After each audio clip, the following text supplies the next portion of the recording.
All right, good morning, guys. All right, so we are on Understanding Inverse Relations, Student Activity Sheet 3, exploring the exponential function and its inverse. And then you're also going to complete more practice questions, numbers 1 through 4. All right, so we're going to go ahead and get started. All right, so this first slide talks about something called the Sierpinski triangle. And all it is a special geometric shape that is very complex, detailed, and infinite, and that it can never be finished. So it just keeps going and going and going. So to create a Sierpinski triangle, you start with just a simple triangle, okay? Then you connect the midpoints of each side of this triangle to form 4 new triangles. So I'm going to hit this play button. So here's our first triangle, okay? We have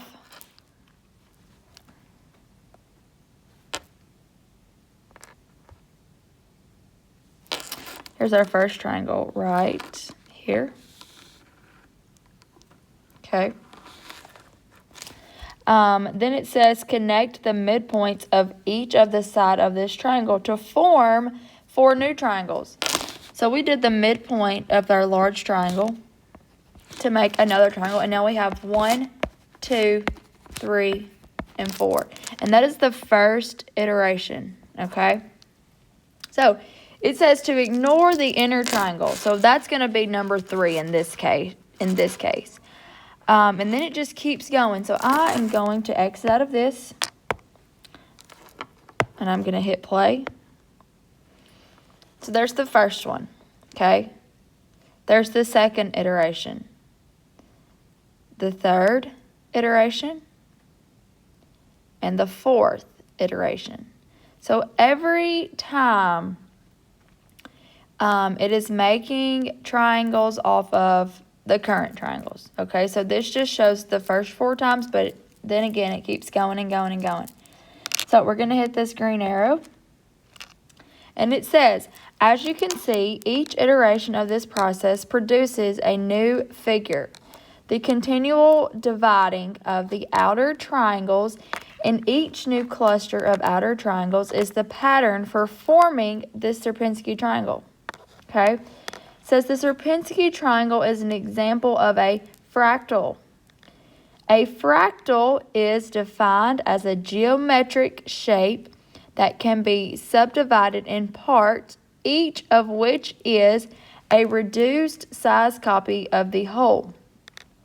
Fractals are generally self-similar and independent for scale. So the first question in our workbook page, it says, describe how the Sierpinski triangle is an example of a fractal. So what I did, I just rewrote the definition of a fractal. It's a geometric shape.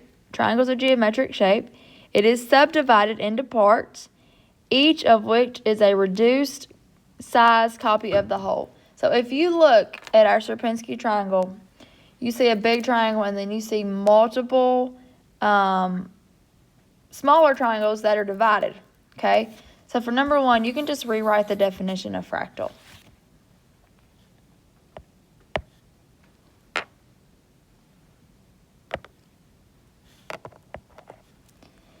All right, on the next one, number 2, it says this table shows the number of upward triangles in the Sierpinski triangle for several iterations.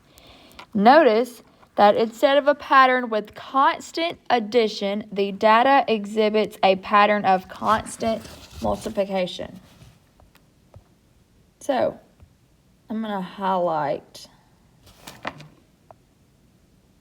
constant multiplication.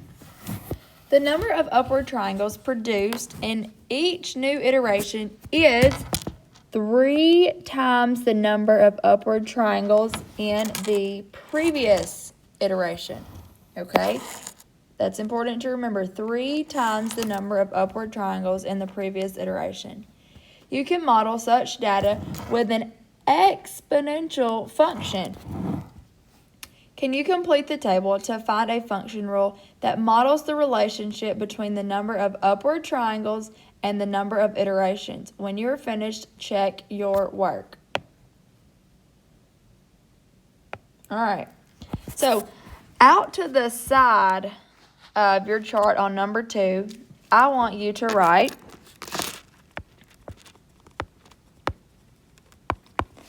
constant multiplication.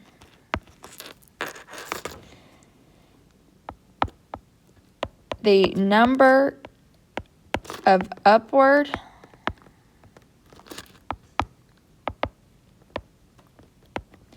triangles produced in each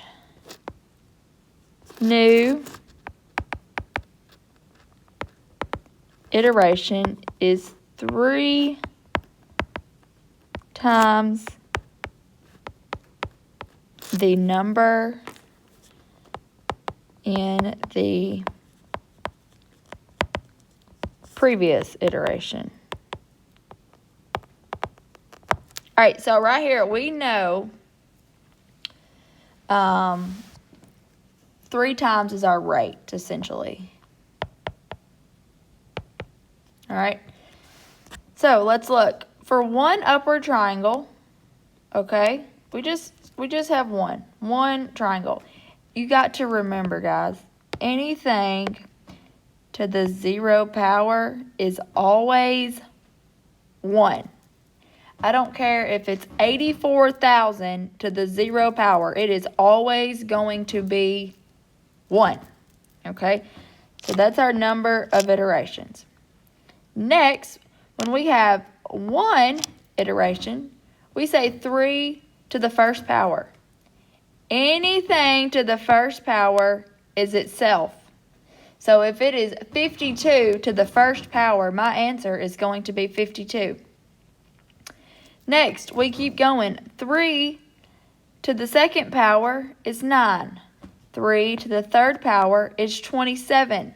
Okay, so I'm going to exit off of this.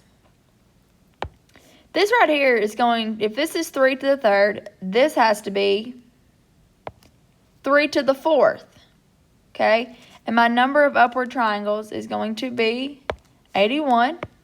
Okay, next we're going to have 3 to the fifth, and we're going to have 243 upward triangles. 3 to the nth power. And last, we're going to have 3 to the sixth. 3 to the nth power. Oh, 3 to the n. Sorry. So that just means it keeps going. So if we want to know what the total number of upward triangles is in the 10th iteration, okay, let's say it tells, whoops, let me delete that.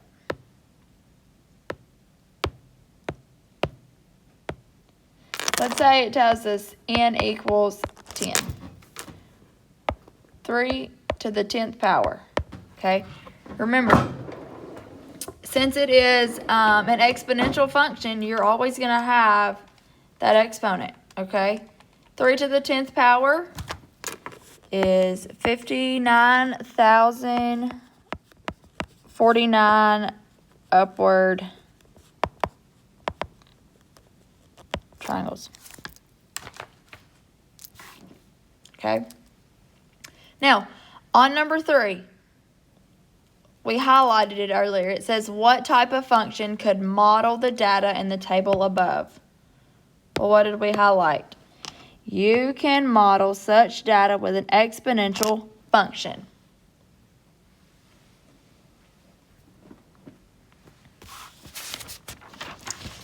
All right. Let's see. On the next page, all right, number 4, it tells you to complete the table to find the function rule that models the relationship between the number of upward triangles and the number of iterations.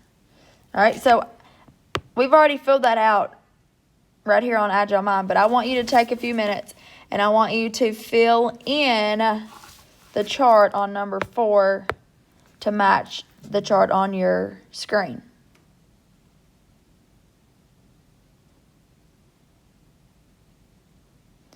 once you get done, on number 5, it says to graph the function rule that represents the upward triangles in the Sierpinski triangle.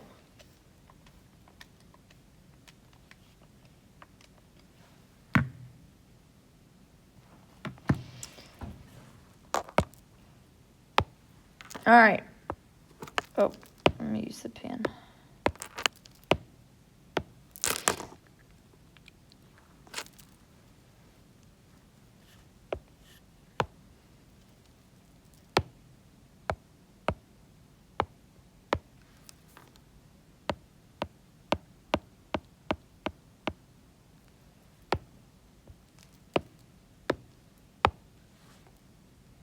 All right, right here on number 5. Graph the function rule that represents the upward triangles. Well, our function rule is y equals 3n, okay? Does it matter what letters we use? No. So let's type in y equals 3x in our graph. So remember how to graph. We use y equals in the top left corner, okay? Then we're typing in the number 3. We're raising it to the power of x.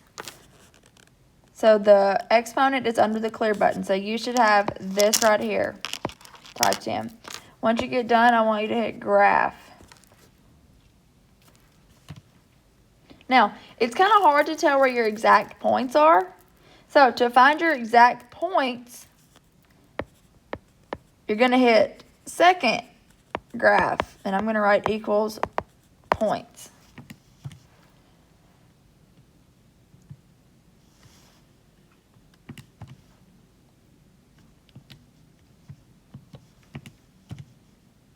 All right, so when we are at 0, we go up 1. When we are at 1, we go up 3. When we are at 2, we go up 9. And it just keeps going and going and going, okay? When we are at -1, we are kind of like maybe right here at 1/3. So this line right here, let me back up. Erase this. Our line never touches this axis. It comes really, really, really, really, really, really close. But it never actually touches it. Sorry, this is kind of a bad drawing. But that's what it looks like. So this graph is exponential, okay? All right, I want you to put an X on number 6. And I want you to go ahead and flip over to number 7.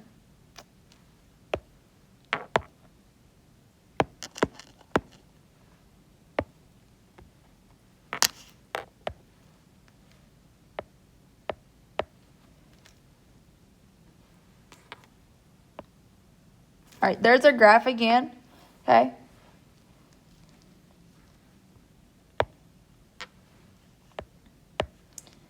All right, on number 7, we actually already did this because I asked you what the 10th iteration was, not knowing it was on number 7. So it says, now that you have represented the relationship between the number of iterations in the Sierpinski triangle and the number of upward triangles numerically, graphically, and symbolically with a function rule, you could use any of these representations to find the number of upward triangles for any iteration. For example, how many upward triangles are in the 10th iteration? Okay, so remember, n equals 10. Or you can say x equals 10. Or you can say q equals 10, any letter, okay? So we have y equals 3x. Y equals 3 to the 10th power. So y equals 59,049 upward triangles. Okay? Now, the next one says, now reverse the process. Suppose you want to know which iteration has 531,441 upward triangles.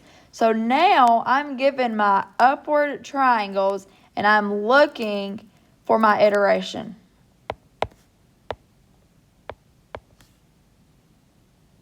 Okay? It says, then compare your answer to the one given here.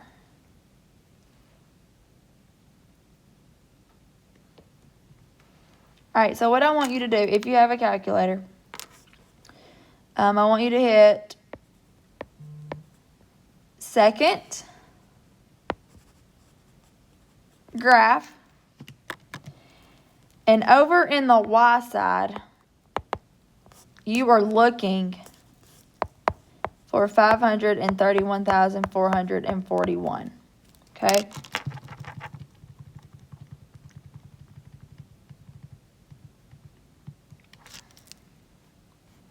When you see that on the Y side, you should notice that your X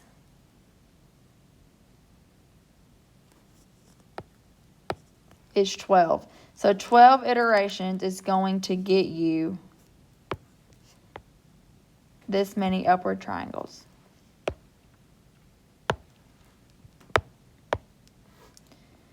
All right, so this says the 12th iteration contains 531,441 upward triangles. You could find this by extending the table and using repeated multiplication, okay? So, what you could do, you know that 3 to the 10th is 3 times 3 times 3 times 3 times 3 times 3 times 3 times 3 times 3. Is that 10? 1, 2, 3, 4, 5, 6, 7, 8, 9, 10. And you know that equals 59,049. Okay? So why don't you just keep using repeated multiplication and saying times 3 here, and you get 177, 147. Then we can multiply by 3 again, and we get 531, 441. Now you have to count your 3's. So you got 10 right here. This makes 11, this makes 12, so 3 to the 12th equals this, and you have the 12th iteration. Okay? All right, next page. Number 9. It makes sense to say that the number of upward triangles in the Sierpinski triangle depends on the iteration number. In other words, iteration is the independent variable, and upward triangles is the dependent variable. Okay? Let's see. Explore the inverse relationship by first looking at the table of the same data by which the columns switched. Okay? They switched. What does it mean when your X and Y switch? Inverse. Okay? So, it says, you now see the pattern of repeated multiplication by 3 in the first column.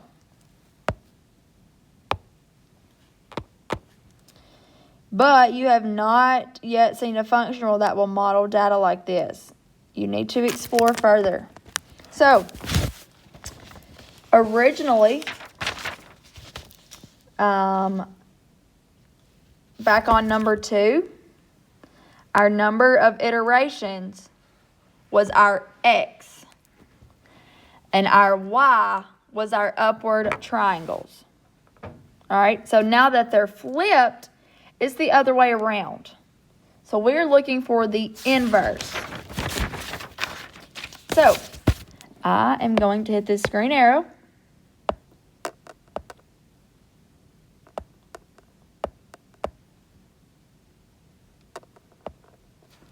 maybe. There it goes. All right. How are the graphical and numerical representation of y equals 3 to the x power related to the graphical and numerical representation of its inverse? So I'm going to hit play.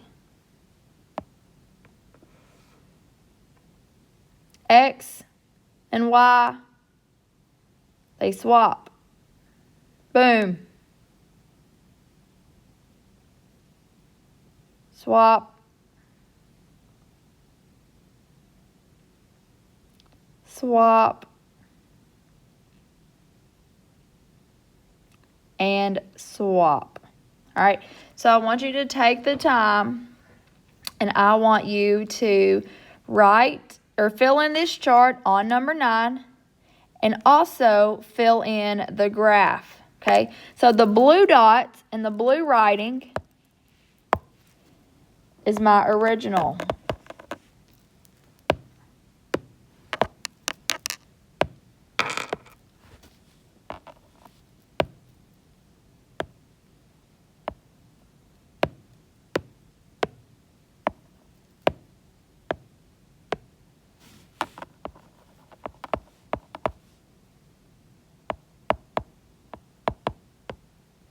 The red writing is my inverse. Okay?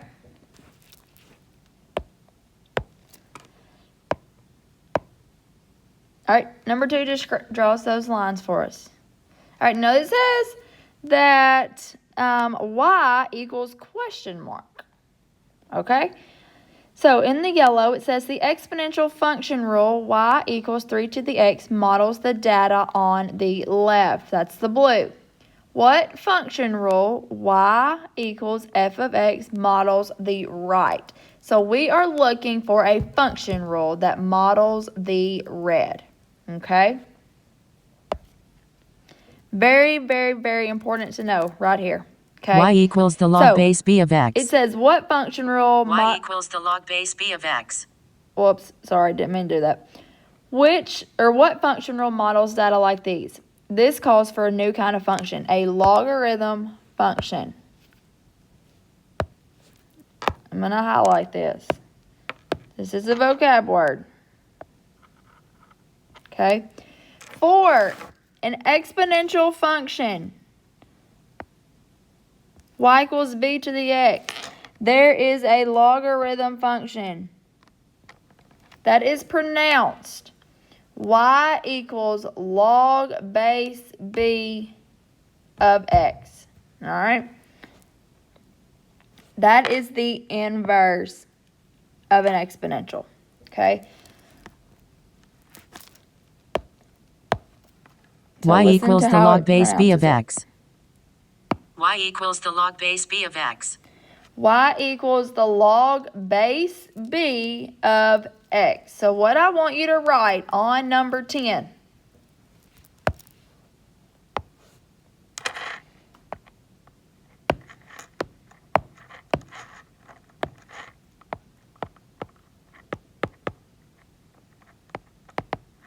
A log function. Then I want you to star this, underline it, circle it. For each exponential function, y equals b to the x, there is a log function.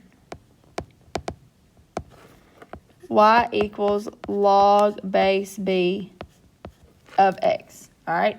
So, the inverse of an exponential function is this log function. Okay?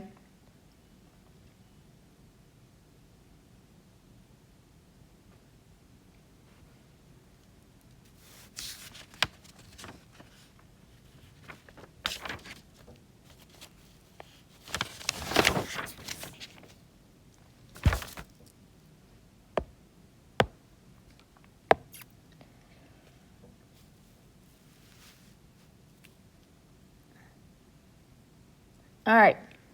on the next page, number 11 says, how do the graphs of the two function rules compare? All right, so a couple of things. My points are swapped. All right.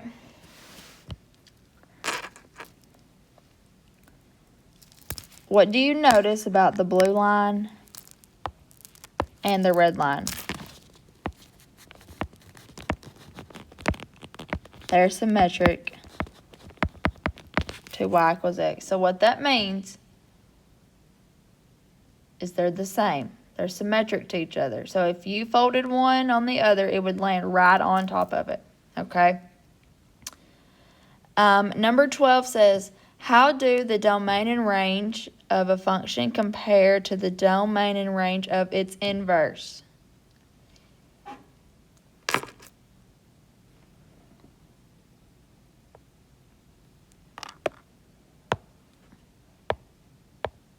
Okay. You got to remember,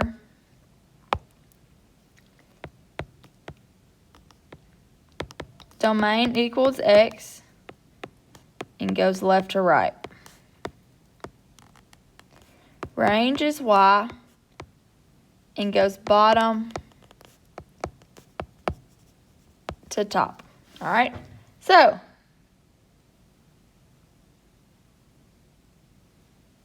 right here, it tells us the domain for y equals 3 to the x, which is the blue, is a set of all real numbers.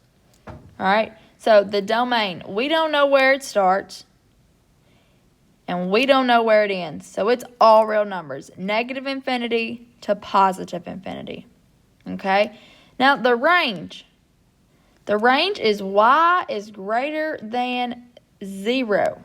All right? So, what that means is that blue line is never it's never going to be less than. It's never going to be on the bottom half of my graph. It's always going to be positive, okay? That is just for the blue. Now for the red, it's different. So for the domain, we're looking at the red. You notice that it is never going to be on the left side of the x. It's always going to be greater than if I'm looking from left to right. The range, though, it is a set of all real numbers. Okay? It goes from negative infinity to positive infinity. So they're opposites. So the domain of the blue is the same as the range of the red. And the range of the blue is the same as the domain of the red. Okay? It's a little tricky. We'll talk about this in class tomorrow. All right, number 13. Oops.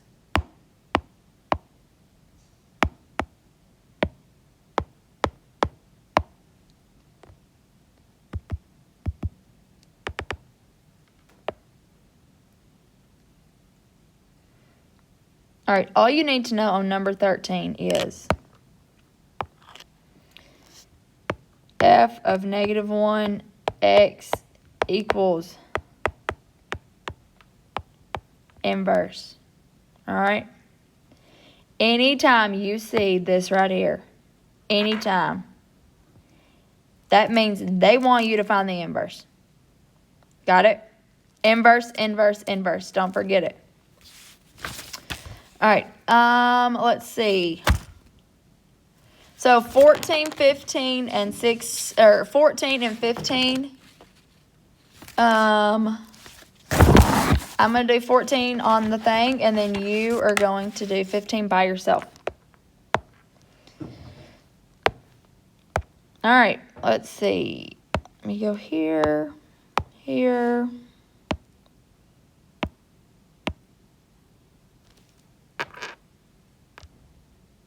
Okay. What is the inverse function of y equals 2 to the x power. All right. Oh, hold on. Let me go back. Sorry.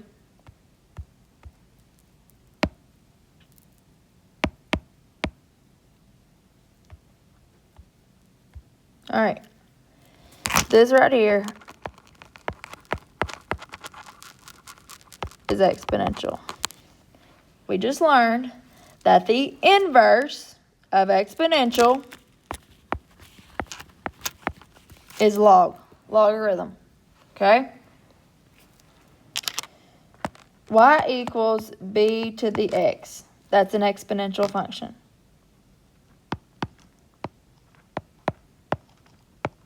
Those are the same thing, all right?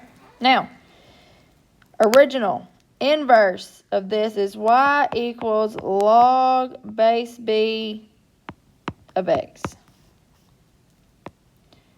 Y equals log base 2 of x. So do you see how this works? So, hold on, let me get my highlighter. So this right here is exponential. This right here is a logarithm, okay? My b's here and here. B and B, same B. 2 and 2, same 2. Okay? So now your job is to graph. There's a graphing calculator on Agile Mind, or you can just go to desmos.com and graph these. So when I graph them, my original function looks something like this. And I'm just sketching it. Y equals 2 to the x. All right, but my inverse function looks something like this.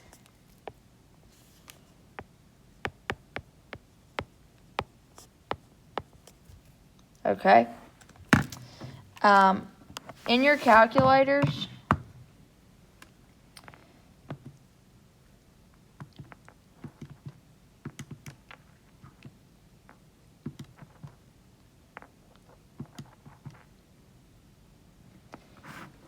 to graph a log base, so you're first going to go to, I'm going to delete this so y'all can, let me so I can show you this.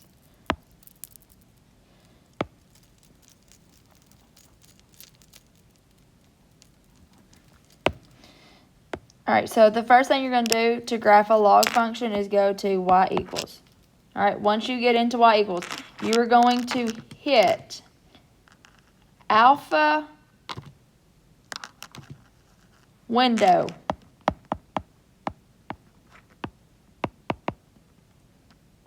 And you will hit the number 5, and it says log base. Then this right here will come up, log, a little box, parentheses, and a box. So in this little bitty box is going to be your little number. In this case is a 2. And right here will be an x. And then you just hit graph. Okay? So if you have questions, let me know. 15 is the same thing. I guess that's it.